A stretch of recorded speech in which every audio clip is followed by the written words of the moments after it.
Welcome to another episode of The Adult Potato. I'm Spencer Lotka in the great outdoors. I know we've been quiet lately because, spring. But to be honest, things have been pretty calm in Wellington. And well, we just don't know what to talk about when shit's not hitting the fan. But we're going to give it a try. Lately, the Board of Trustees meetings have been filled with some feel-good proclamations and cleaning up some sloppy ordinances to make them more manageable and meaningful.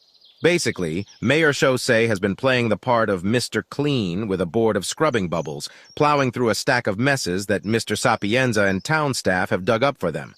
But don't worry, the crazy can't stay hidden for long, and I'm sure something juicy will pop up that we can report on. But for the time being, it's nice to know that the Board of Trustees is able to cross some non-divisive T's. Not T for transgender, because we know that would cause some aneurysms for some members, and dot some non-alienating I's. Not alien like immigrants, of course, because we know that most people in this town don't know the difference between illegal alien and asylum seekers. But business is getting done, and they're taking the time to get things straightened out. There will be some whiplash when it comes to the updated fee schedule, since some of those fees haven't been updated in over a decade. While it's time to bring fees up to date to cover the actual cost of performing certain tasks, the board is also taking into consideration that fees aren't meant to be a profit center and are discussing actual costs versus fee amounts so as not to burden residents with excessive fees.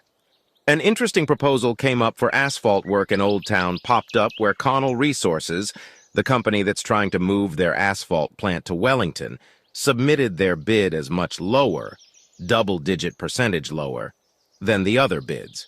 And while people can say that there's no funny business going on there, it's a little fishy. But may as well take the lower bid from Connell and get roads fixed. As long as it's not tied to the conversation that's going on with the movement of the plant, we can tick another thing off the town's list of things to do. So, that's where we stand this week following the May 9th Board of Trustees meeting. And the mayor's new comment time limit for the trustees is making these meetings much more palatable instead of some of the prior meetings that lasted close to 3 hours. I don't want to jinx anything, but this doesn't suck. Also, we are now publishing Spanish versions of the episodes, so feel free to share both the English and Spanish versions.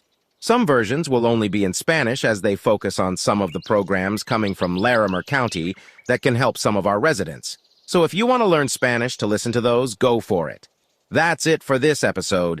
Get out there and enjoy nature. See you next time, and don't forget to lock your doors or zip your zippers.